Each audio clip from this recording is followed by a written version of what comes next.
বন্ধুরা, কেমন আছেন আপনারা সবাই? তড়কা এন্ড টুইস্টে আপনাদের ওয়েলকাম। আজ আমি দেখাবো চিকেন মশলা রেসিপি। চিকেন বানানোর জন্য আমাদের কি কি লাগবে চলে রাখবে। এখানে আমি টমেটো নিয়ে নিয়েছি, পেঁয়াজ, আদা, রসুন, কাঁচা লঙ্কা, এখানে আমি নিয়েছি টক দই, ধনে পাতা, আর এখানে আমি আলুগুলো ঠিক এরম এরম সাইজের কেটে নিয়েছি। তো চলুন সবার আগে আমি আলুটা ভেজে নেব। আমি চিকেন নিয়ে নিয়েছি ধুয়ে। তো চলুন আমি এবার আলুটাকে ভাজতে বসিয়ে এর মধ্যে সরষের তেল দিয়ে দেব।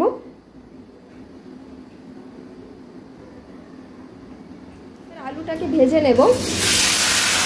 আলুটা ভাজা হয়ে গেছে, আমি তুলে নেব।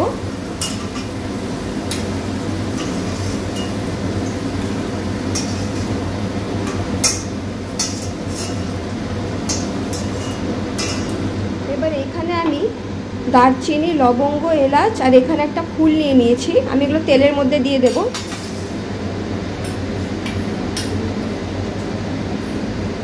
এবার এখানে চিকেনটাও ভেজে নেব।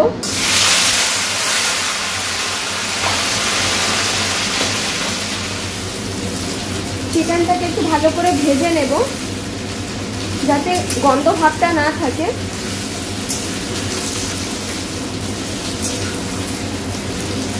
চিকেনটা ভাজা হয়ে গেছে, এবার আমি তুলে নেব।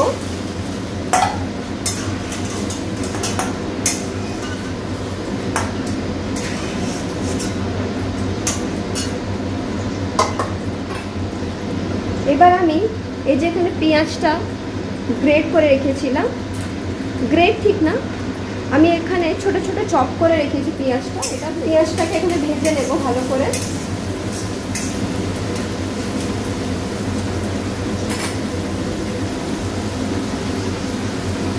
এখানে চিকেনটা আমি ভেজে রেখেছি, এর মধ্যে আমি আদা রসুনের পেস্টটা দিয়ে দেব।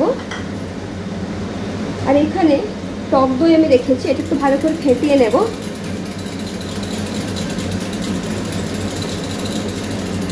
টক দইটাও দিয়ে দেব। এবার নুন দিয়ে দেব,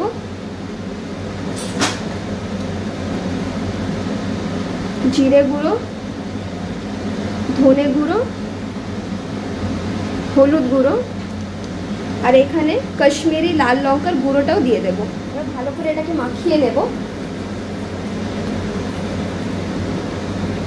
টক দই দিলে গ্রেভিটা একটু ঠিক হবে,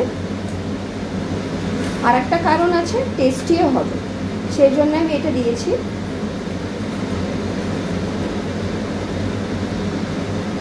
পেঁয়াজটা এখানে ভাজা হয়ে গেছে, এই যে দেখুন। এবার এখানে টমেটো, এটা আমি দিয়ে দেব।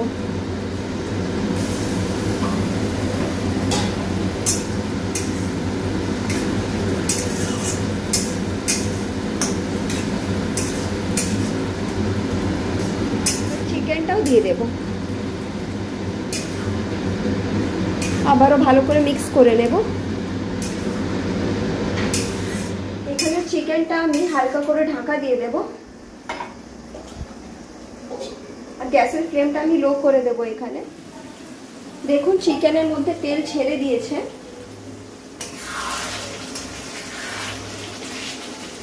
এবার আমি এখানে এই যে ভেজে রাখা আলুটা ছিল, আমি এটা দিয়ে দেব।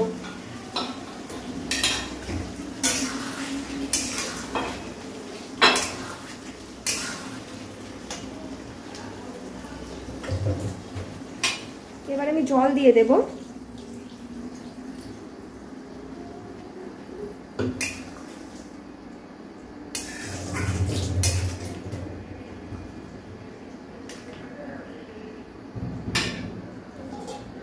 আবারও ঢাকা দিয়ে দেব 5 মিনিটের মতো, দিয়ে এটা কমপ্লিট হয়ে যাবে।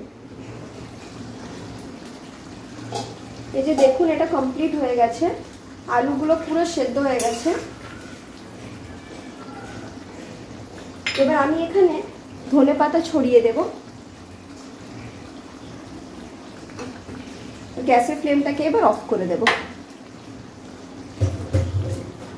আমার রেসিপিটা যদি ভালো লেগে থাকে অবশ্যই লাইক, শেয়ার, কমেন্ট করবেন। আর আমার চ্যানেলে যদি নতুন হয়ে থাকেন তাহলে সাবস্ক্রাইব করবেন। ধন্যবাদ।